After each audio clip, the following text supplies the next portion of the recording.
गांव था। वहां दो दोस्त रहते थे, रामू और भीमू। दोनों की दोस्ती बहुत गहरी थी। वे एक दूसरे के बिना नहीं रह सकते थे। एक दिन की बात है, रामू के घर बहुत पैसों की तंगी चल रही थी। तब रामू के घर वालों ने रामू को बाहर मुंबई कमाने के लिए भेज दिया थी तब रामू के घर वालों ने रामू को बाहर मुंबई कमाने के लिए भेज दिया। भीमू के घर के हालात भी ठीक नहीं थे, तो वो भी रामू के साथ कमाने के लिए चल दिया। मुंबई में दोनों को एक होटल में काम करने लगे, जहां उन्हें बहुत कम तनख्वाह मिलती थी। भाई, यहाँ आए हुए हमें 5 महीने हो गए। घर वालों की भी बहुत याद आ रही है। भीमू, मेरे दोस्त, मेरे मन में एक ख्याल आया है। मैं ऐसा करता हूँ कि घर जा आता हूँ। तुम अभी मेरे साथ नहीं आ सकते। इस होटल में कोई तो होना चाहिए ना, हमारे अलावा कोई है भी तो नहीं यहाँ। मेरे बाद तू चले जाना। भीमू को भी रामू की याद आ रही थी, लेकिन उसने अपने दोस्त के लिए हामी भर दी। ठीक है भाई, तू जा, मैं यहाँ संभाल लूंगा। लेकिन जल्दी आना और अपना ख्याल रखना। रामू घर के लिए निकल जाता है। भीमू उसे जाते हुए देखता रहता है और उसके जाने के बाद होटल के काम में लग जाता है। रामू के घर पहुंचते ही सब लोग दुखी थे। अरे, क्या हुआ माँ? आप दोनों इतने दुखी क्यों हो? बेटा, अब तेरे जाने के बाद मन नहीं लगता और ऊपर से घर में बारिश के दिनों में पानी भर जाता है। अब तो लगता है गरीबी में ही मर जाएंगे। इतना सुनते ही रामू ने ठान लिया कि अब तो माँ बाप को मुंबई में घर लेकर वहीं चला जाएगा। ये सोचकर वापस वो मुंबई, जहाँ वो काम करता था, वहां आ गया। अरे रामू, तू आ गया, आजा भाई। भाई, सच कहूँ तो ये महंगाई अब सहन से बाहर होती जा रही है। दिन रात मेहनत करने के बाद भी घर चलाना मुश्किल हो गया है। पहले जैसे तैसे गुजारा हो जाता था, पर अब तो हर दिन एक नई चिंता लेकर आता है।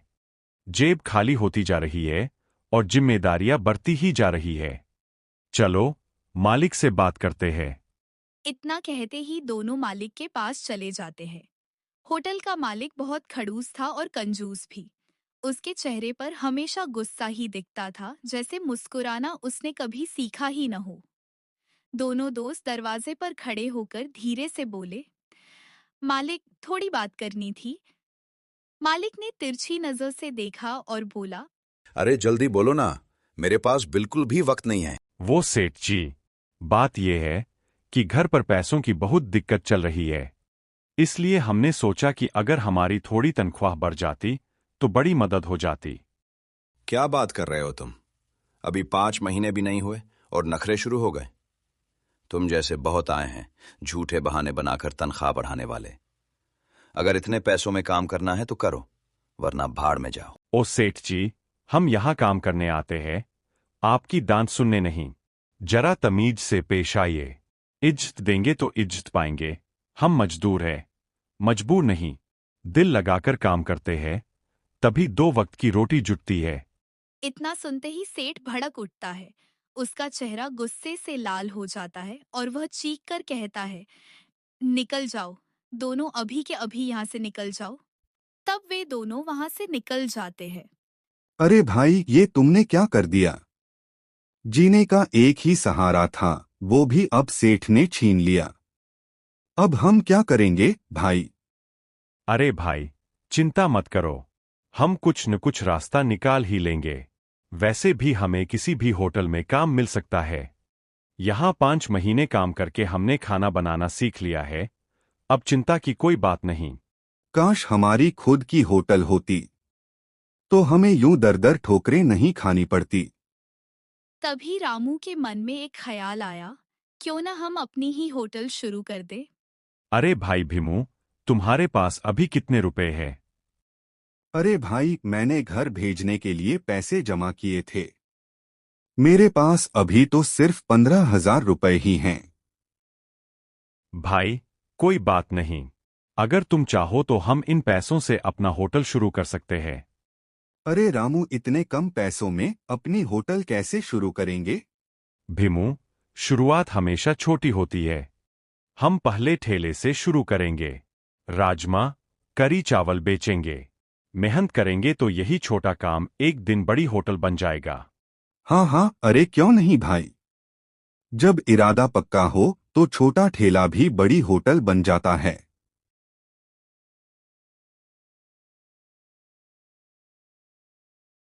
इतना सोचते ही दोनों ने अपने घर के पास पड़ी एक पुरानी थैला को ठीक किया। उस पर अपना सारा सामान, कपड़े, बर्तन और जरूरी चीजें रखीं और गांव से थोड़ा दूर जंगल की तरफ निकल पड़े। वहां पहुंचकर उन्होंने मिलकर एक छोटी सी झोपड़ी बनाई। अब दोनों वहीं रहने लगे। सुबह होते ही दोनों राशन लेने के लिए शहर की ओर निकल पड़े। ठंडी हवा चल रही थी और उनके कदमों में नई उम्मीद थी। दुकान पर पहुंचकर उन्होंने पूरे हफ्ते का राशन खरीदा। चावल, दाल, राजमा, कढ़ी का सामान, मसाले और थोड़ा तेल भी। और सारा सामान उठाकर वे सीधे अपनी झोपड़ी के लिए निकल गए। सुबह 4 बजे उठकर दोनों खाना बनाने में जुट गए। चूल्हा जलाया, मसाले तैयार किए और मेहनत से राजमा कढ़ी चावल पकाया। खुशबू से पूरी झोपड़ी महक उठी। फिर 8 बजे तक सारा सामान ठेले पर सजाकर वे बेचने के लिए निकल गए। बाजार में पहुंचते ही दोनों दोस्त जोर जोर से कढ़ी चावल का प्रचार करने लगे। गर्मागर्म कढ़ी चावल ले लो, स्वाद ऐसा कि याद रह जाए। आओ भाई, घर जैसा स्वाद, कम दाम, बढ़िया खाना। देखते ही देखते लोगों की भीड़ जमा होने लगी। थोड़ी ही घंटों में उनका सारा सामान बिक गया। ठेला लगभग खाली हो चुका था, लेकिन दोनों के चेहरों पर थकान से ज्यादा खुशी चमक रही थी। रामू, यकीन नहीं हो रहा, पहला ही दिन और सब बिक गया। मेहनत कभी खाली नहीं जाती, दोस्त। ये तो बस शुरुआत है। सालों की मेहनत, ईमानदारी और लगन ने आखिर रंग दिखाया। जिस ठेले से दोनों ने अपनी शुरुआत की थी, वही ठेला धीरे धीरे एक छोटी दुकान बना और छोटी दुकान कुछ ही समय में एक बड़ी मशहूर होटल में बदल गई। और उसके बाद दोनों ने मिलकर एक शानदार बंगला भी बनवाया।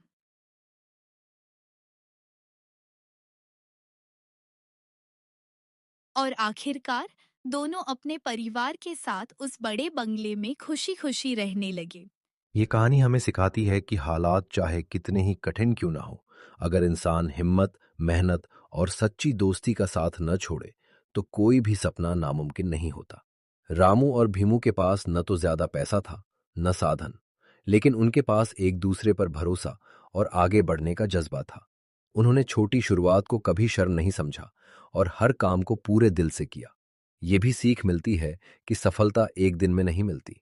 रोज सुबह जल्दी उठना, ईमानदारी से काम करना, ग्राहकों को परिवार की तरह मानना और कभी हार न मानना, यही असली सफलता का रास्ता है। ठेले से दुकान और दुकान से बंगले तक का सफर इस बात का सबूत है कि मेहनत कभी बेकार नहीं जाती। साथ ही ये कहानी बताती है कि पैसा तभी सच्ची खुशी देता है जब उसे अपनों के साथ बांटा जाए। अकेले अमीर होने से नहीं, बल्कि सबको साथ लेकर आगे बढ़ने से जीवन सुंदर बनता है। अंत में यही सीख है, छोटी शुरुआत से डरिए मत, हालात को दोष मत दीजिए, मेहनत और दोस्ती पर भरोसा रखिए, क्योंकि यही चीजें इंसान को जमीन से आसमान तक पहुंचा देती हैं।